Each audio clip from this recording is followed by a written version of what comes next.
Merci d'être avec nous pour la remise de ce prix de la Press Emblem Campagne PEC 2018.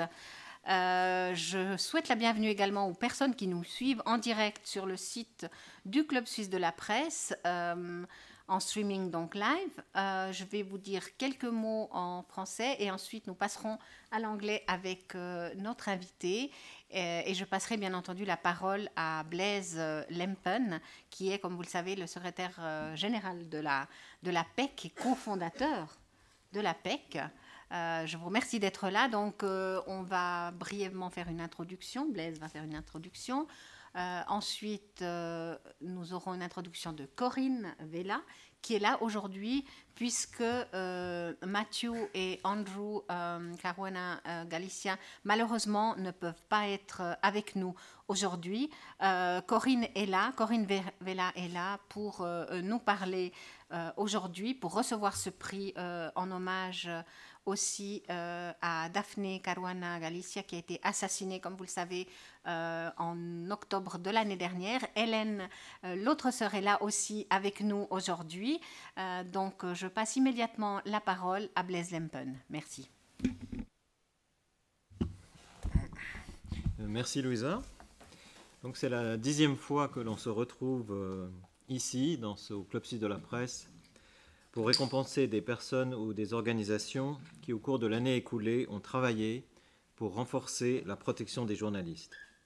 Alors cette année, nous avons voulu récompenser les efforts faits par la famille de la journaliste maltaise Daphne Caruana Galizia, tuée dans un attentat à la bombe le 16 octobre 2017. C'est une manière de rendre hommage au travail inlassable et courageux de la journaliste qui a dénoncé les trafics en tout genre dont Malte, un pays de l'Union européenne, est la plaque tournante. Malte était une destination touristique agréable, l'île maintenant a une autre image. Depuis l'assassinat, les 3 fils de Daphné et ses sœurs mobilisent l'opinion publique pour que ce crime ne reste pas impuni. Des hommes de main ont été arrêtés en décembre par les autorités de Malte, mais ce sont les commanditaires de ce crime qui doivent être identifiés, arrêtés et jugés. Les assassins ont voulu faire taire Daphné. Mais depuis, dans le cadre du Daphne Project initié par le réseau Forbidden Stories, d'autres journalistes ont pris le relais de ces enquêtes et continuent son travail d'utilité publique. Il ne sert donc à rien de tuer un journaliste. La PEC se félicite que les membres de l'Assemblée du Conseil de l'Europe aient désigné en avril un rapporteur spécial, Peter Homsgate, qui doit faire rapport sur l'enquête. La PEC exhorte l'Union européenne et l'ONU à faire toute la lumière sur ce crime odieux. En décernant ce prix, la PEC veut souligner l'importance de lutter contre l'impunité et de traduire en justice les responsables de crimes visant des journalistes. L'an dernier, 99 journalistes ont été tués dans le monde, la plupart dans des zones de conflit et de violence interne. Depuis le début de l'année, les chiffres sont en hausse par rapport à la même période de l'an dernier, avec au moins 50 victimes dans 19 pays jusqu'au 31 mai. La PEC demande que justice soit faite. Pour cela, nous pensons que des mécanismes internationaux d'enquête et de suivi doivent être créés. En effet, dans les États faillis, dans les États corrompus, dans les zones de conflit, les autorités de justice nationale sont soit inexistantes, soit inopérantes, soit corrompues. Nous lançons donc ici à nouveau un appel pour l'adoption d'une convention internationale, un projet qui a désormais obtenu le soutien de la plus grande organisation de journalistes dans le monde, la Fédération internationale des journalistes. Et la PEC en appelle plus spécialement aujourd'hui aux autorités et aux pays de l'Union européenne. Nous voulons aussi féliciter toute la famille de Daphne Caruana Galizia pour son engagement et nous soutenons sa volonté de faire toute la lumière sur ce crime, le second en 6 mois dans un pays de l'Union européenne, avec celui du Slovaque Jan Kuciak, tué à Bratislava le 21 février. Corinne va vous en dire plus sur le harcèlement dont est victime la famille de Daphné depuis cet assassinat terrible. Je vous remercie pour votre présence. Merci Blaise. Je voulais aussi remercier le Club suisse de la presse pour son soutien, pour nous accueillir ici, ainsi que la mission suisse auprès des Nations Unies à Genève pour son soutien. And now, ladies and gentlemen, I'm pleased to give the floor to Corinne Vella. Corinne? So thank you for making the trek out here just to listen to me. I wish I wasn't here today, and that's because I wish my sister could have been here herself. Her sons Matthew, Andrew and Paul and her husband Peter could have been here too, had their lives not been so disrupted by her untimely and violent death. Ever since 16th October, it has become difficult for anyone in our family to make any kind of plans and be sure they won't change at the last minute. So that's why you see my sister Helene and myself here today, when you're probably expecting to meet Daphne's sons. We're Daphne's sisters, so we knew her particularly well, and today's ceremony and award mean as much to us as they do to her husband and to her sons. Does the award for the protection of journalists have any value now that Daphne is dead and cannot continue her work? We believe it does, and that's not just because it comforts us to know that her work has been recognized by the Press Emblem Campaign. Her investigative work covered the nexus between politics, business, and crime. Her death and the message it was meant to send out to anyone following the same trail have deep implications for free expression. Her killing is symptomatic of a deep-rooted problem. Malta's institutions have failed, and European institutions are largely powerless to foresee and preempt that kind of failure. Several months after the 16th of October, little has changed in Malta. If anything, the situation has become more disturbing, as it has in other parts of Europe. Shortly after Daphne's death, her sons spoke at an event in Brussels. They warned that if no action is taken, another journalist could be killed. And then it happened. Jan Kuciak and his fiancée Martina Kushnirova were shot dead at their home in Slovakia. We no longer speak of if it will happen again. Now we speak of when it will happen again. Press freedom is under threat everywhere. Only 1 in 7 people in the world lives in a country where there is press freedom. Europe is considered the safest region for journalism, but its hard-won press freedoms are much more fragile than we have come to believe. 4 of the biggest drops in this year's index, Press Freedom Index by RSF, are European countries. The biggest drop, I'm sad to say, is Malta's. Malta has fallen 18 places in the index. It is now in position number 65. A major factor in that ranking is Daphne's death last October. Since Jan Kuciak's murder, 2 more journalists have been targeted. They survived, and that is welcome news, but it's terrible that there was an attempt at all. An attempt on a journalist's life is everyone's concern, because it is through your work that we are informed and able to act as citizens and to hold power to account. When a journalist is killed, everybody loses a part of their right to know and to understand. That makes a crime against the journalist a crime against us all. Political leaders need to recognize the problem and to take the responsibility seriously. Hostile rhetoric against critical journalists legitimizes attacks, and ongoing impunity makes the situation worse. The cost of attacking a journalist needs to be raised. Otherwise, the message is crimes against journalists are worth taking the risk. The responsibility for protecting journalists rests with the state, and the state has a positive obligation to protect rights, not least the right to life and the right to know. The best form of protection for journalists is not for authorities to police the journalists, but for them to preempt crime and to go after criminals who are a threat. In Malta, the executive has taken the opposite route. Our government could have supported the creation of a public and international inquiry instead of using its majority to vote down such a proposal in Parliament. It could have created an enabling environment for journalists. Instead, it exploits the fear of what happened to intimidate its critics and civil society activists. Government could finally have taken my sister's reporting seriously and instructed authorities to act, instead of calling her work fake news. Government could have allowed the police to inform the public regularly about their investigations. That would remove the impression that it is government that controls the investigation. Our family's concerns about the lead police investigator's conflicts of interest could be taken seriously.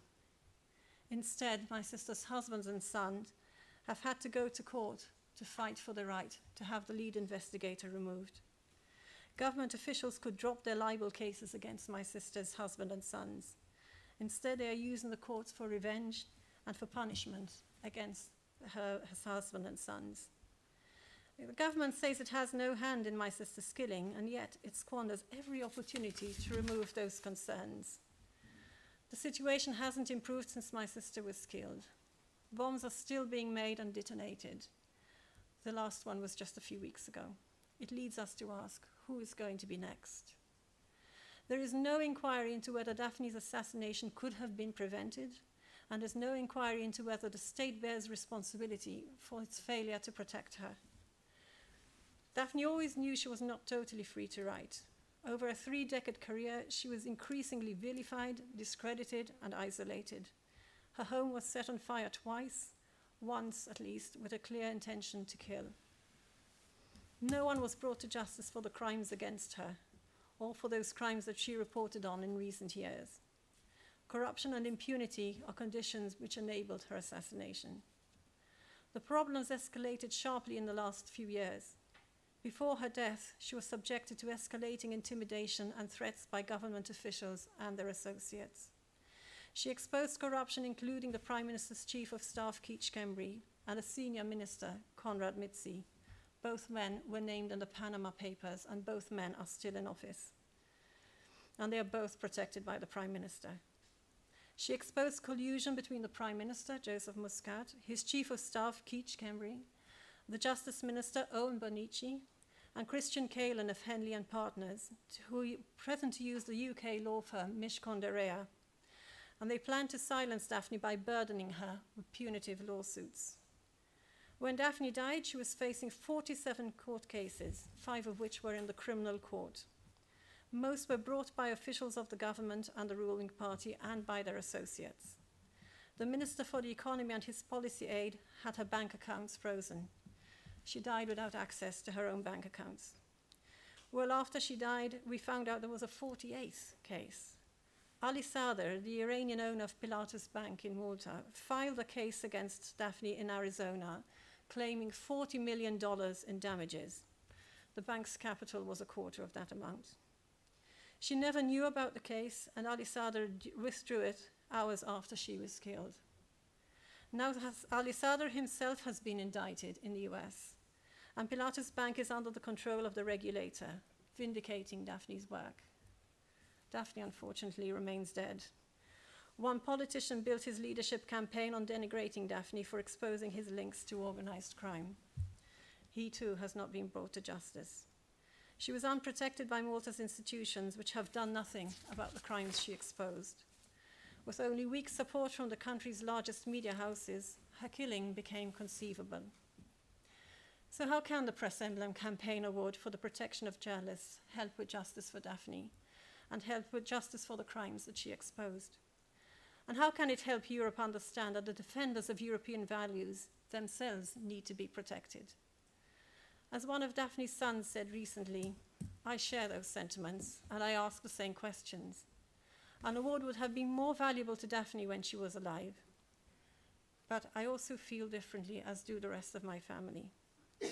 In common with other families left behind when a journalist is killed, we learned through painful experience that killing Daphne was only the first step in a process of silencing her. The next step is to kill her legacy, to turn people against her, and to harass and menace anyone who tries to commemorate her, who tries to call for and fight for justice, and who demands investigations into the crimes that she has exposed. People celebrate her death, they distort and discredit her work, and encourage other people to move on and forget about her. Some people who never knew her and could not conceivably have read anything she wrote have celebrated the horror of her death and the manner in which she died. We know about this because they speak openly about it, some of them directly to us in person. People in government have continued to slander Daphne and to discredit her work. They say she published fake news. They call her a hate blogger, a traitor, and a witch. Effectively, they're blaming her for her own death.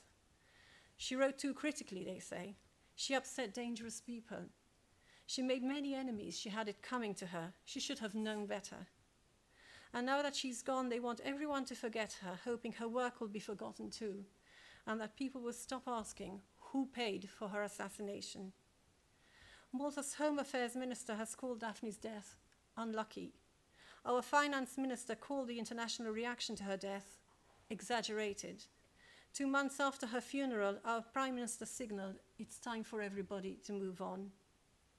A spontaneous memorial in front of the law courts in Valletta, which began when a small group of young people placed a few flowers there on 16th of October, has been removed and replaced 10 times. Banners put up in her memory are torn down within hours. State media never report on vigils which social activists organize every 16th of the month. The organizers are insulted and jeered at in person and online, including by public officials. Daphne's memory and legacy continue to be targeted, but we will not let that happen. That legacy belongs to society, informing and inspiring others to demand high standards of those who rule over them, and that we all need to fight the immoral and the corrupt. In honoring Daphne Caruana Galizia posthumously, the Press Emblem Campaign honors her legacy and helps to protect it. In doing that, you honor and protect all those fighting for justice and all those journalists here in this room and all around the world who have followed Daphne's case and who have taken up her cause. The Press Emblem Campaign Award brings us closer to justice. Not criminal justice for her death, perhaps, but another sort of justice. It's a type of justice that upholds and protects her legacy as a gift to us all, and recognizes her assassination as a crime against her readers, against society, and against the values on which our freedom depends. And for this, we are grateful. Thank you. Thank you. Thank you.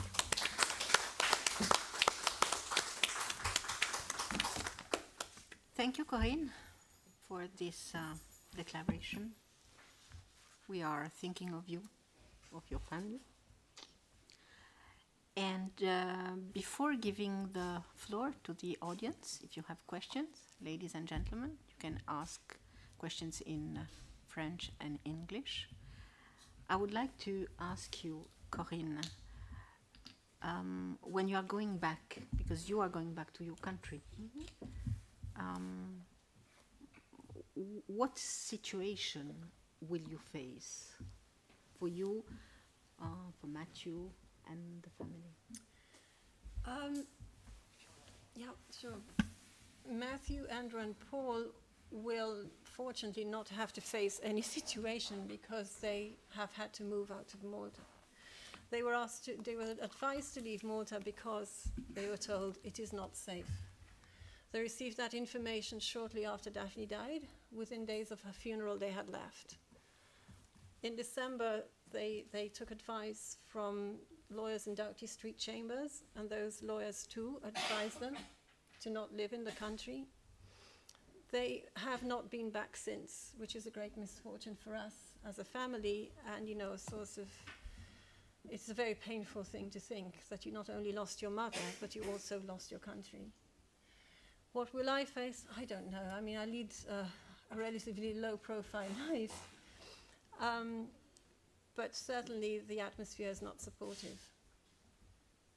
Mm-hmm. We have support as a family, but it is distressing to see that not many people realize that our cause is not justice for us as a family, but justice for everybody, because everybody's rights have been violated, not just ours and not just Daphne's. That is a great disappointment. And it is hugely disappointing that people in power actually see us as a hostile force rather than a force for good. And her work, her investigations are continuing. There is a journalist in Malta continuing. Yes, the journalist, one good thing, if you can call it that came out of Daphne's death is that people have finally recognized the importance of what she was doing. So it is a very brave journalist who steps up and actually takes on that kind of work, because now they know what the potential penalty is.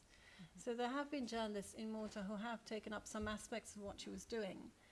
The biggest impact came from a consortium of journalists called, set up by Forbidden Stories, an NGO that takes up stories, when journalists are under threat. It's a consortium of 45 journalists in 80 media houses in 15 different countries. You cannot kill the story. That is their message. And that is very important. There is safety in numbers. People are working together to take up where she left off. And it is significant that it took 45 people to do what she was doing. It's a very significant fact. And there are brave journalists in Malta who are continuing where she left off. And that's a very, very difficult task. Thank you. Est-ce que vous avez une question, mesdames et messieurs? Do you have a question for Corinne? Le micro, s'il te plaît.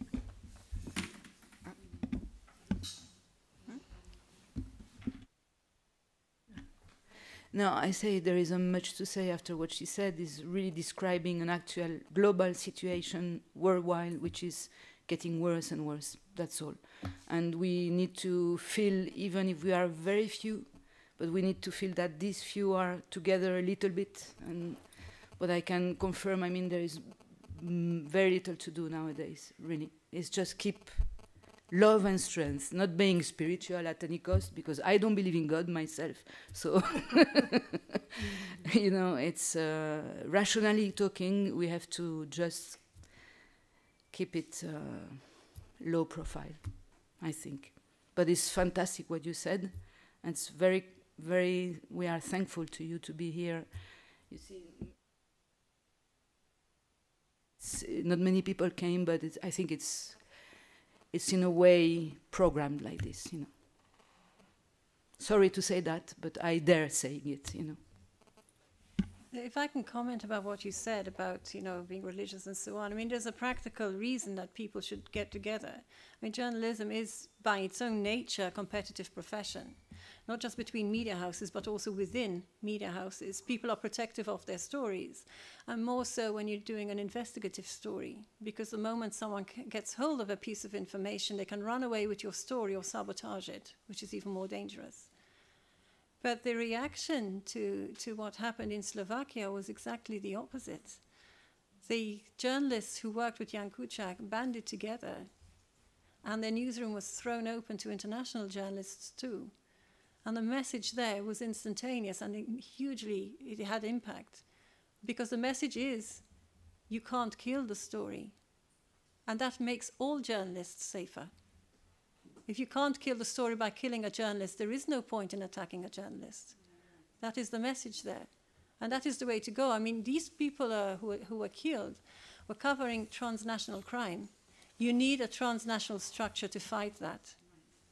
That is why an international consortium is effective, because if you press the story down in one place, it's going to pop up somewhere else. And this has been the success of consortia, particularly demonstrated by the Panama Papers, more recently the Paradise Papers too. It is that working together pays, because everybody is stronger as a result. Yeah. It is true, but it's like if you leave, sorry to talk that way, but if you talk in a military way, there are strategies, and even the people getting together at a point, they have to have a low profile. Journalists have to have a low profile nowadays, because it's all a sort of moving around in a funny way where the power is in hands of armies and mafias. That's the thing today. So if you want to deal with them, you have to really understand what's going on, and low profile, not going front side like this, And many young people are sort of having this strategy of being just calm, zen, nice people. If you heard about the story of these two Swiss guys in France being in a court now because they helped migrants in, I don't know if people know about this story. It's very interesting to see these two young guys. They are not journalists, they are just citizens, and they just had an action which is sort of spreading some kind of seeds, but in a low profile, like they're not feeling important, they are not feeling God on earth, that's it. I don't say, sorry, I don't say Daphne was being wrong. Sorry, she just was very courageous, too courageous. And people in power are never courageous. They are sick people normally. Sorry, it's like this. It's human. Just add one small thing. It's one of the ironies about Daphne that she has become so famous since her death. In Malta, obviously, she was very well known, but a lot of people are surprised that she didn't actually like the publicity. She didn't actually seek it. It was given to her by people who saw her as a threat and vilified her and turned her into the enemy and made her death possible. And she's not the only one. No, she's not the only one. It's a common experience, particularly, unfortunately, for women. I mean, the women in this room will recognize that they have a heart. For journalists, who are women in particular, all journalists, but female journalists, face much harsher criticism when they hold power to account. I think we can see that through our own experience. I'm not a news journalist myself, but any woman in journalism will tell you the same story, that you probably have experienced it yourself. It's much harder for you to criticize power than for a man to do it. Yeah. Blaise, you would like to add something? Oui, je voulais juste ajouter à ta remarque qu'en fait, on parle ici quand même de l'Union européenne. Et c'est quand même un pays, Malte est quand même un pays qui appartient à l'Union européenne. Et l'Union européenne, en principe, c'est pas le Moyen-Orient, c'est pas l'Afrique, c'est pas l'Amérique latine, c'est pas le Mexique. Donc, on devrait avoir quand même des normes plus élevées dans l'Union européenne, les faire respecter. Et c'est pour ça qu'on lance un appel à Bruxelles, aux institutions. Bon, il y a une enquête maintenant du Conseil de l'Europe, mais il faut réagir parce qu'il y a 2 journalistes tués en 6 mois dans l'Union européenne, et c'est différent. Et l'Union européenne, en général, dans le domaine des droits de l'homme, elle est une sorte de modèle, elle prêche la bonne parole à tous les autres pays, et donc c'est important qu'elle-même fasse le ménage au sein même de l'Union européenne, et que ces crimes ne restent pas impunis, qu'on ne voit pas ce scénario se répéter. C'est quand même différent que le reste du monde, quoi. Quelqu'un d'autre a une question pour Corinne? Another question for Corinne? Yes, please. I just have a quick question about the political situation right now in Malta, because I wasn't aware of what was going on, obviously. And could you give us a little bit of the background of what's happening? Thank you. Do you have any specific interest? Or?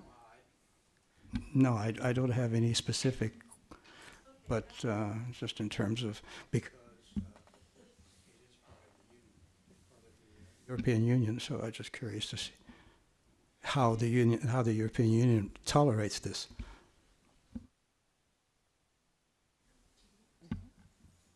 I can just give you overall remarks. Yes, I can just give you some overall remarks, and then if you have any specific questions, I can try and answer them.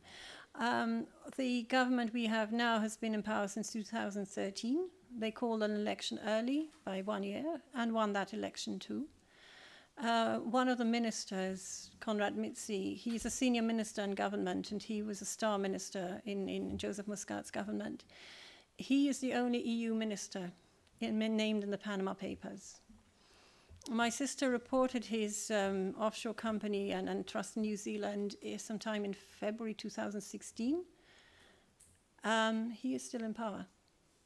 And in April 2016, the Panama Papers show that Keith Schembri, the Prime Minister's Chief of Staff, has a similar structure set up by the same consultant. He too is still in power. And the Prime Minister is still in power. The argument always runs, well, we won with a huge majority for the second time running. People think we're okay. But elections are not a substitute for the law courts and law enforcement. They say, we've got a new media law, we defend journalists. Yes, but a journalist was killed outside her own home. Many people foresaw that something could happen. We don't know if there was an attempt to prevent it. We don't know if it could have been prevented. We will never know unless there is an inquiry about that. This in sum is a situation from my perspective. There is a magisterial inquiry into the killing. There is a police investigation into the killing, but there is no public inquiry into whether there could have been protection. What there has been is glib answers to the question, was she protected? And the answer always is, the police offered protection and she refused it. There are never any specifics. But police protection doesn't mean policing a journalist 24 hours a day. It means fixing the system so there is no threat in the first place, and that if there is one, the criminals are apprehended before they carry out their crime.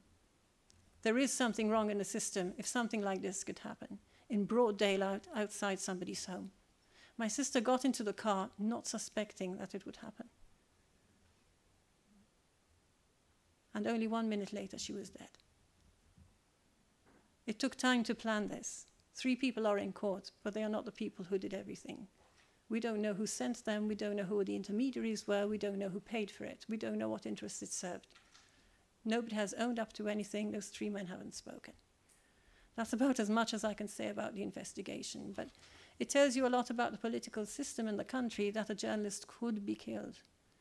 It says even more that she was killed. I'm happy to answer any other question that you might think relevant, but I think that says a lot. As a journalist, I know you'll understand it. Thank you. Perhaps, Blaise, would you like to add something or formally start the ceremony of? On doit en principe donner maintenant le PEC over. Absolument, Voilà. avec plaisir. D'accord. Okay. À toi l'honneur. Je vais juste...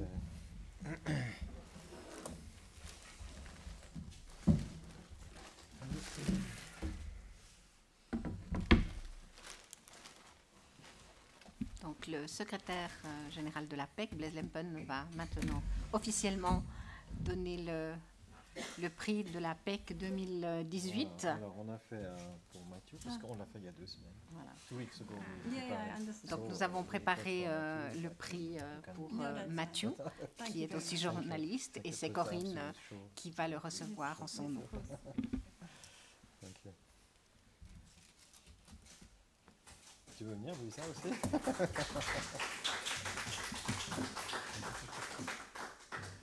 Ça la fait.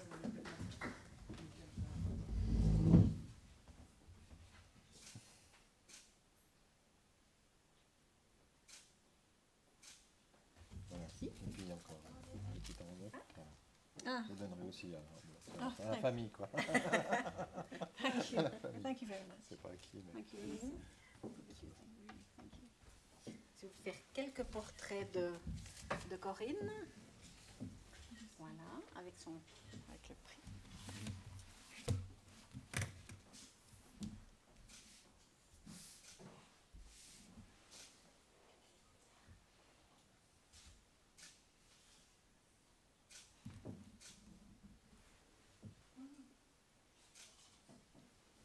Merci. Thank you. Je vous rappelle que la PEC donc, a sorti un communiqué de presse que Blaise Lempen a envoyé ce matin. Pour celles et ceux qui ne l'ont pas encore reçu, vous pouvez nous le demander. Il est aussi sur le site de la Press Emblem Campaign, déjà en français, en anglais, en d'autres langues aussi.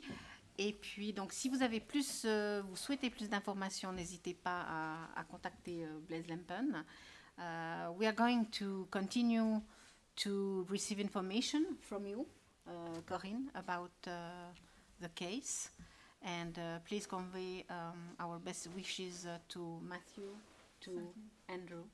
And I'm sure that we will keep in touch. And I invite the journalists who are interested to know more about the situation to contact Corinne and Matthew also. And Hélène, thank you for being with us today.